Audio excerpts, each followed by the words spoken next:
Good day, everyone. My name is Zhand, and I will be presenting a part of my PhD research at the Space Syntax Laboratory, University College London. In this presentation, I will be talking about the ways in which I'm employing quantified spatial network as a way to evaluate the impact of development on informal urban growth. The case for my studies is the metropolitan region of the capital city of Tehran. In this presentation, I will quickly present the history and the process of development in the city of Tehran, and then review the evolution of ideas on the notion of informality and how this relates to my research. Then I will show an overview of the current state of the metropolitan area of Tehran and introduce the space syntax segment model that I have used to analyze it with. Finally, I will review the initial findings of this research and finish with introducing the references for this research. The city of Tehran was incepted as the capital city of a centralized government in 1786 by Agha Muhammad Khan Qajar, and it has accumulated wealth and population since. Due to the concentration of political establishments, labor markets, and money all in the city, its pull factor has attracted a huge influx of immigrants. Therefore, a village of a few thousand people is now accommodating millions. As the city became the capital, top-down spatial interventions began in order to accommodate government as well as preparing for expansion. Given that the city was located at the intersection of historically important routes, laying down vehicular-based infrastructure was at the heart of these interventions. On the other hand, as the governing body of this time became acquainted with the industrialization process in the West, they began the same approach, and its manifestation could be seen in the city, both in its architecture and planning. With the growing interest for modernizing the country, as well as the capital city itself, and preparing to receive the growing population, first comprehensive planning acts initiated. Inspired by the American planning disciplines, the first comprehensive plan for Tehran was based on fast vehicular movement and land use zoning. The main idea in this plan was to maintain the city that can function through its many subcenters and limits its growth through a belt road, while making it easy to travel between these centers. But as one would have an overview on the socio-political changes in the country, it is obvious that the plan could not cope with the growing population, nor could it foresee the changes that interrupted the linear growth. Therefore, as one reviewed the demographic changes in this context, it is interesting to see that the same amount of people settled within the boundaries of the city as they did in the autonomously growing satellite settlements. This was in every way at odds with the former comprehensive plan. Therefore, what had emerged was a growing economic zone that attracted an immense flux of immigrants and failed to address them in an informed manner. These people began to shape their own city through their informal ways. This informal growth is still in process, and the metropolitan area of Tehran is still expanding in this way. In spite of the modern planning acts in place, the state of informal growth has not changed, and there seems to be a lack of understanding on the underlying logic behind the informal growth. Accordingly, addressing the informal growth in the planning dossiers seems to be a linear formalization approach. This was the state of the city when the planning bureaus recognized the satellite settlements and decided to incorporate them into an enhanced comprehensive plan and address the precarious conditions of the informal sector. In summary, this planning act tried to draw a boundary and basically limiting the informal growth while addressing the growing population through new towns. and separating the residential and economic or industrial zones.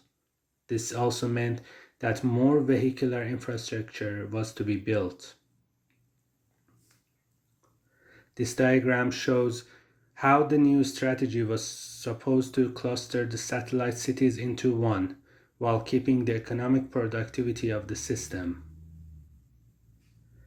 Now, as one reviewed the evolution of ideas that tried to understand informality, one would see that it began as an economic phenomenon and later was recognized for its spatial implication as well.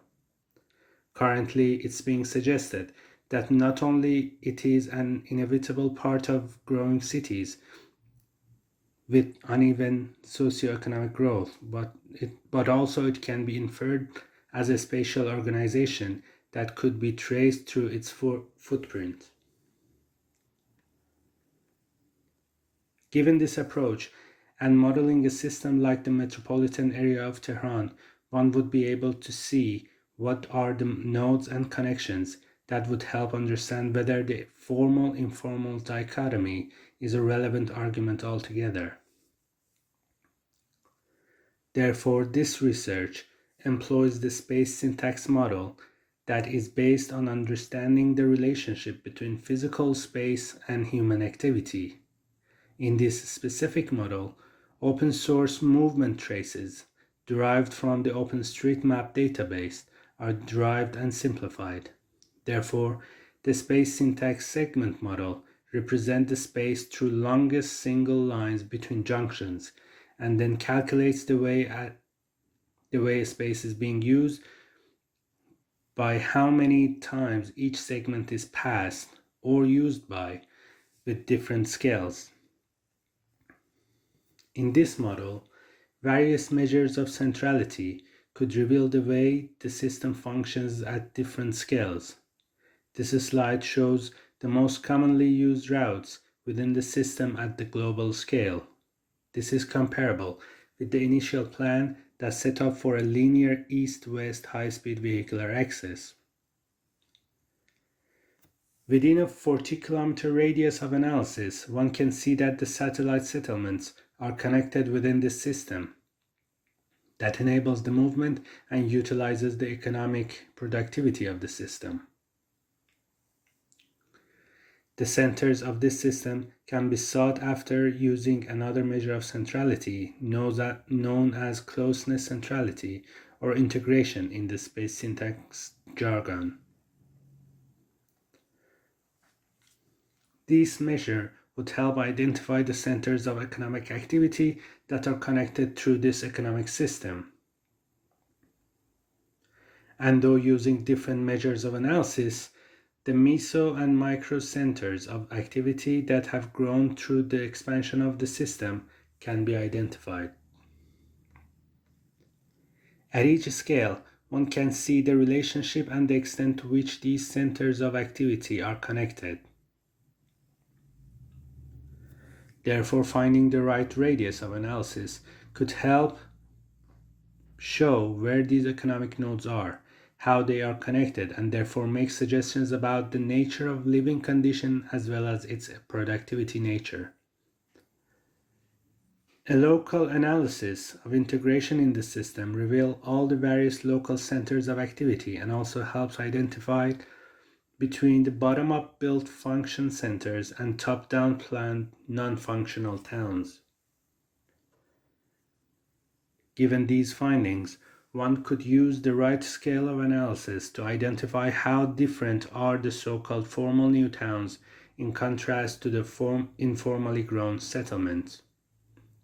This analysis shows that both the formal and informal settlements in this model have emerged in close relation to highly functional movement thoroughfares. However, the formal new towns shown on the bottom don't seem to be integrated in the system, while the informal settlements show clear integration and hierarchy of movement and activity.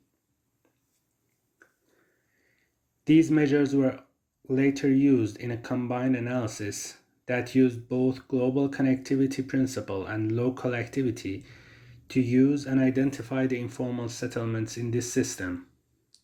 The result to this would successfully show centers of activity that are connected through a globally connected network.